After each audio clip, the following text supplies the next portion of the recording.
हाँ जी class, welcome you all in fifth lecture of chapter gravitation class 11th. So in this lecture we are going to discuss about evidence in the support of gravitational laws. Till now we discussed about superposition principle and shell theorem. तो आज हम बात करेंगे कि किस तरह से कुछ ऐसे फिनोमिना जो अब तक हम एक्सप्लेन नहीं कर पा रहे थे ग्रेविटेशनल लॉ की एक्सप्लेनेशन से पहले, now we can explain them on the basis of gravitational law. और उससे ये भी कंफर्म हो जाएगा yes our calculation is about gravitational law, that is correct. ठीक है, तो फर्स्ट था बेटा rotational of planet around the sun. जैसा मैंने आपको शुरू में बताया था कि अर्थ सेंटर्ड थ्योरी आ रही थी बट वो फॉल्स हो गई, heliocentric theory is past. It means all the planets are revolving around the sun and that can be explained on the basis of gravitational force। एक मैं छोटा सा आपको पॉइंट बताता हूँ, जैसे सेंट्रीपिटल फोर्स, दो तरह के फोर्स होते हैं बेटा, सेंट्रीपिटल और सेंट्रीफ्यूगल। सेंट्रीपिटल तो वो होता है जो वॉशिंग मशीन के कपड़ों पे लगता है, जिससे क्या कपड़े सेंटर की तरफ जाते हैं। ठीक है ना, यानी एक ऐसा फोर्स जो किसी ऑब्जेक्ट को सर्कुलरली रोटेट कराए और सेंटर की तरफ लाए, दैट इज सेंट्रीफ्यूगल फोर्स। या जब आप मक्खन निकाल रहे हो तो जो दूध है वो अंदर की तरफ जाता है ना, सेंटर की तरफ जाता है, that is your centripetal force. क्या होता है? Centripetal force. तो अर्थ को भी एक सेंट्रीपिटल फोर्स मिलता है और वो कहां से आता है? ग्रेविटेशनल फोर्स से आता है। सो दैट अर्थ और any planet can revolve around the sun. और रही बात सेंट्रीफ्यूगल की, वो एग्जैक्टली अपोजिट होता है। सेंट्रीफ्यूगल फोर्स जैसे जो सेंट्रीपिटल सेंटर की तरफ, सेंट्रीफ्यूगल सेंटर से दूर। ठीक है ना, जो ऑब्जेक्ट को सेंटर से दूर ले जाए। जैसे पत्थर बांधा आपने रस धागे के साथ और उसको घुमा रहे हो, जैसे छोड़ोगे पत्थर कहाँ जाएगा? बाहर की तरफ। तो जिस टाइम छोड़ा उस वक्त उसके ऊपर कौन सा फोर्स लगा? सेंट्रीफ्यूगल लगा। ठीक है, तो दो तरह के फोर्स मैंने आपको बताए, सेंट्रीपिटल। फॉर्मूला बता देता हूं अभी के लिए, आप फॉर्मूला लर्न कर लीजिए, हमें यूज करना पड़ेगा नेक्स्ट, पर मैं इसका अभी प्रूव नहीं करा रहा हूं आपको। ठीक है ना, इसी तरह से नेक्स्ट है सेंट्रीफ्यूगल। इसका फॉर्मूला होता है M R omega square. M mass किसका? जो ऑब्जेक्ट घूम रहा है। वी क्या? वेलोसिटी किसकी? जो घूम रही है ऑब्जेक्ट। कौन सी वेलोसिटी? Linear velocity. लीनियर मतलब वो स्ट्रेट लाइन पाथ करने वाली। ठीक है ना, यस। एक और वेलोसिटी भी होती है, एंगुलर वेलोसिटी बोलते हैं। वो क्या होता है? Angular displacement by time. यानी उसने कितना एंगल ट्रेस किया किसी गिवन इंटरवल ऑफ टाइम में, उसको हम एंगुलर वेलोसिटी बोलते हैं। ठीक है ना, आर क्या है आपका? Radius of that circular path. ठीक है, तो इसी तरह से ओमेगा क्या है? आपकी एंगुलर वेलोसिटी है। क्या होता है? How much angle traced by a body in a given interval of time. ये सब बातें मैं इसलिए बता रहा हूं आपको ताकि हमें थोड़ा सा आसानी हो जाए, मुझे फिर आगे ये चीजें यूज करनी है। ठीक है, तो रोटेशन ऑफ अर्थ जो है या rotation of planets around the sun, it can be explain with the help of gravitation. Next है फॉर्मेशन ऑफ टाइड्स। टाइड्स का बनना, ठीक है ना, वो किस लिए होता है? क्योंकि ग्रेविटेशनल फोर्स रहता है बेटा बिटवीन मून एंड ओशियन। ठीक है ना, that can also be explained with the help of gravitational force. Revolution of satellite, again satellite को रिवॉल्व करने के लिए सेंट्रीपिटल फोर्स चाहिए, और वो सेंट्रीपिटल फोर्स कहां से आएगा?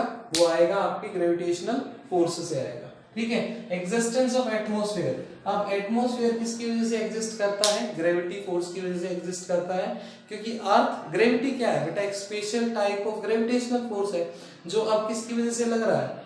अर्थ की वजह से। किस पर? किसी भी ऑब्जेक्ट पर। ठीक है ना, तो ग्रेविटी हमेशा क्या करेगी? एटमॉस्फेयर को अपनी तरफ अट्रैक्ट करेगी।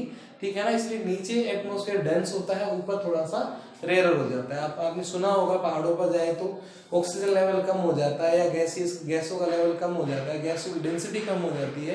That is because of this acceleration due to gravity. आप पढ़ोगे इस चैप्टर में कि जैसे जैसे आप सरफेस से ऊपर जाओगे, एक्सेलरेशन ड्यू टू ग्रेविटी की वैल्यू कम हो जाएगी। ठीक है ना, और आप ये तो 9th क्लास में पढ़ चुके हो कि ग्रेविटी फोर्स निकालने का फॉर्मूला क्या होता है? F is equal to m into g।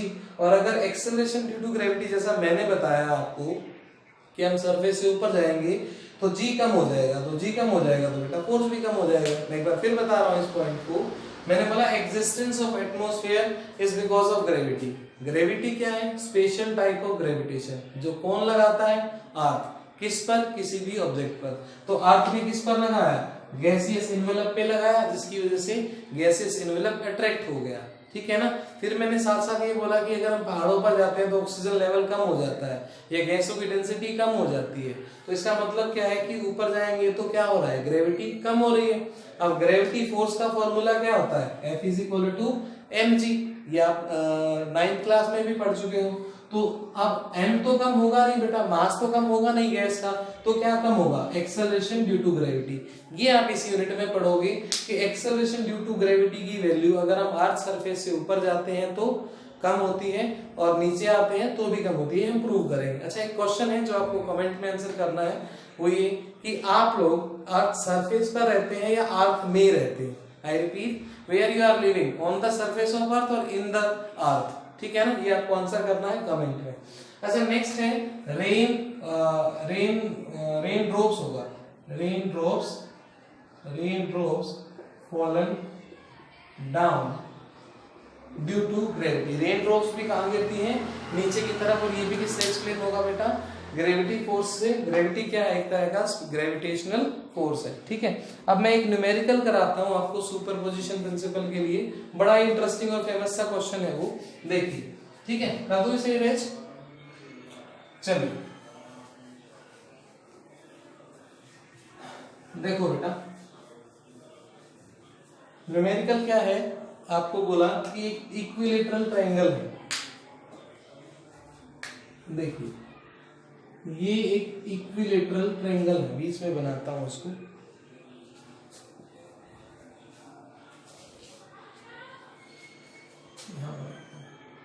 ये एक इक्विलेटरल ट्रायंगल आपको दी है, तो इक्विलेटरल ट्रायंगल मतलब साइड तीनों बराबर, ठीक है, और तीनों एंगल 60 डिग्री के। तो मैं मान लेता हूं ये साइड कितनी है इनकी, A, और एंगल हो गया इनका 60 डिग्री। उसके बाद ये कह रहा है कि तीनों वर्टिसेस पर, ये वर्टिसेस है A, B और ये C, तीनों वर्टिसेस पर जो है बेटा m मास का ऑब्जेक्ट रखा है, सेम, तीनों जगह जो मास है उसकी वैल्यू क्या है, सेम है। तो आपसे ये पूछा गया कि किसी भी वर्टेक्स के, किसी भी लाइन के, ए बी ले लो, बी सी ले लो या सी ए ले लो, किसी भी लाइन के सेंटर पर एक और m मास का ऑब्जेक्ट रखो, ठीक है ना, और उसके ऊपर टोटल ग्रेविटेशनल फोर्स निकालो, किसकी वजह से, 1, 2 और 3, इन तीनों की वजह से, ठीक है ना, due to this mass, due to this mass and due to this mass, ठीक है। तो सबसे पहले डायरेक्शन कंसर्न बन जाए हमारा, तो उसके लिए मैं क्या करता हूं, ये मैंने मान लिया x एक्सिस है, ये मैंने मान लिया y एक्सिस है, डायरेक्शन निकालना थोड़ा सा आसान हो जाएगा यहाँ से, ठीक है ना। और ये मैंने मान लिया कि यहाँ पर लेट अ मास m1 ले लेता हूं ताकि मैं इनको डिफरेंशिएट कर सकूं, ये तो m है ही सारे। Let a mass m1 placed at centre of A D, ठीक है ना, एट पॉइंट डी। तो इस पॉइंट का नाम मैंने क्या रख दिया, डी, और यहाँ पर मास कितना रखा है बेटा, m1 रखा है, m1 मास यहाँ पर रखा है। तो हमें ग्रेविटेशनल फोर्स निकालना है, ठीक है जी। तो कैसे निकालेंगे, हमें देखो ग्रेविटेशनल फोर्स का मैं अगर आपको स्टैंडर्ड बताऊं, आपको याद होगा G m1 m2 by r², तो उन दोनों का मास पता होना चाहिए और डिस्टेंस पता होना चाहिए, ठीक है। तो बेटा क्योंकि ये बीचों में रखा है, मैंने क्या बोला, प्लेस एट सेंटर, बीच में रखा है, तो ये डिस्टेंस कितनी हो गई, a/2, ये डिस्टेंस कितनी होगी, a/2, बड़ी आसानी से हमने निकाल ली।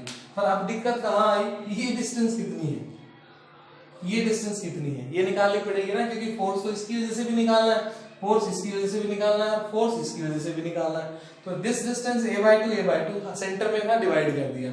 अब ये कैसे निकालेंगे, इसके लिए लगाएंगे पाइथागोरस थ्योरम, यस, ठीक है। तो ये हमने परपेंडिकुलर मान लिया बेटा, ठीक है जी। तो ये क्या हो गया हमारा, ये हो गया बेस, ये हो गया परपेंडिकुलर, और ये हो गया बेटा हाइपोटेन्यूज, ठीक है। तो पहले डिस्टेंस निकाल लेते हैं, डिस्टेंस निकालना है हमें CD निकालना है ना, तो CD हमें फाइंड करना है। तो रूल क्या है, hypotenuse square is equal to perpendicular square plus base का स्क्वायर, ठीक है। तो बेटा ये बेस जहां पर थीटा और 90 दोनों होता है वो बेस होता है, ठीक है जी।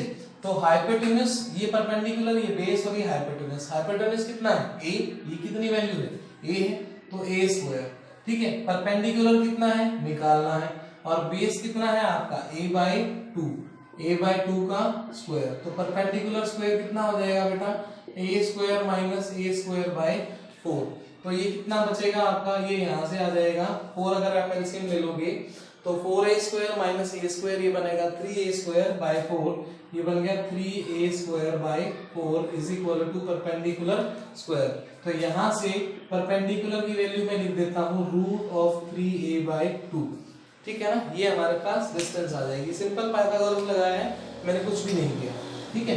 चलिए अब देखो, अब निकालता हूँ फोर्स किस पे लग रहा है डी पे, कौन लगा रहा है ए। तो तरीका क्या है FDA, force on B due to A, ठीक है ना। और वेक्टर लिखने का तरीका क्या बताया था, पहले उसका मैग्नीट्यूड फिर उसकी डायरेक्शन। तो मैग्नीट्यूड कितना है बेटा, मैग्नीट्यूड है G m1 m by r square. अब r कितना है बेटा a से लेकर d तक, ठीक है ना, a से लेकर d तक। देखो उल्टा भी पड़ गया ना बेटा, वहां क्या लिखा है मैंने dA, और डिस्टेंस कहाँ निकाल रहा हूँ AD निकाल रहा हूँ, अपोजिट कर रहा हूँ, ठीक है। तो ये हो जाएगा बेटा a स्क्वायर, और बाय 2 था उसका भी स्क्वायर करेंगे तो रजनीकांत कर दो 4 ऊपर चला जाएगा आपका, ये 4 आपका यहाँ आ गया।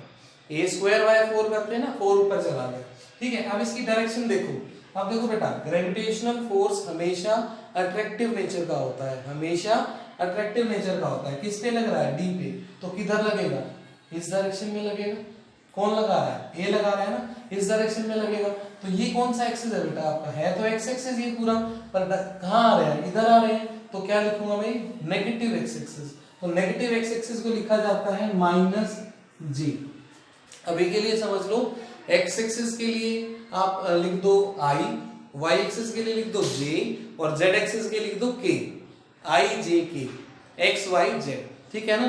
ठीक है, पॉजिटिव i लिखा तो positive x axis, negative i लिखा तो negative x axis, positive y, positive j लिखा तो पॉजिटिव y एक्सिस है, नेगेटिव j लिखा तो आपने नेगेटिव y एक्सिस हो जाएगा आपका i j, सॉरी यहाँ पर i आएगा j नहीं आएगा, दिस इज i। ये वेक्टर से है नेगेटिव i कैप, जो कि उसकी डायरेक्शन होगी नेगेटिव i कैप। देखो मैं आपको रिस्पॉन्ड करा देता हूँ यहाँ पे, x के लिए i, y के लिए j और z के लिए k, ठीक है ना। अगर पॉजिटिव है तो एज इट इज, और नेगेटिव है तो नेगेटिव हो जाएगा यहाँ पर भी, और यहाँ पर भी क्या हो जाएगा नेगेटिव, ठीक है जी।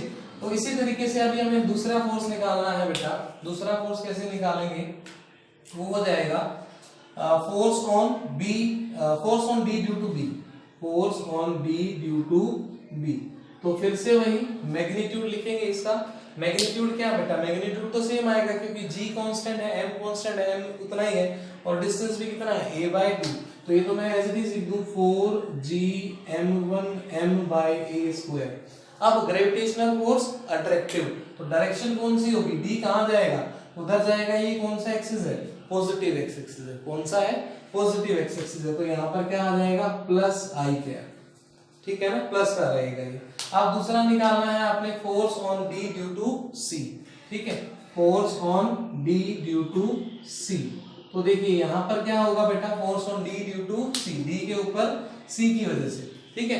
तो फॉर्मूला क्या कहता है आपका, gm1 m2, मास तो दोनों का पता है हमें, r²। अब r कितना निकाला है, ये गैप, और ये कितना निकाल रखा है हमने, √3/2 × a, ठीक है ना। तो यहाँ पर इसका स्क्वायर करेंगे तो √3 का स्क्वायर तो 3 हो जाएगा, और a का स्क्वायर करेंगे तो यहाँ पर a² हो जाएगा, ये 2 चला जाएगा ऊपर, और स्क्वायर करेंगे तो क्या हो जाएगा यहाँ पर बेटा 4 हो जाएगा, ठीक है, ठीक है। और डायरेक्शन कौन सी है आपकी, ये अपवर्ड है, ये पॉजिटिव y एक्सिस हो गया ना बेटा, ऊपर की तरफ जा रही है। तो यहाँ पर y के लिए क्या लिखेंगे हम, j कैप, क्या लिखेंगे भाई, j कैप। तो इस तरह से हमारे पास तीनों की डायरेक्शन आ गई। अब सुपरपोजिशन प्रिंसिपल क्या कहता था भाई, f net is equal to क्या होगा, f01 + f02 + f03। ये कहता था ना, तीनों को ऐड करना पड़ेगा, तो इन तीनों को ऐड कर देते हैं। ऐड करेंगे तो देखो बेटा यहाँ पर f नेट क्या हो जाएगा, fda plus F D B plus F D सी।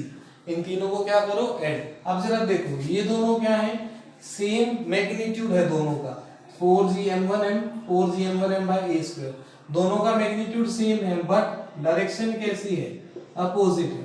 क्यों, एक इधर जा रहा है और एक इधर जा रहा है, तो नेट क्या हो जाएगा, 0। तो ये तो कर देंगे cancel, but direction opposite, so cancel each other.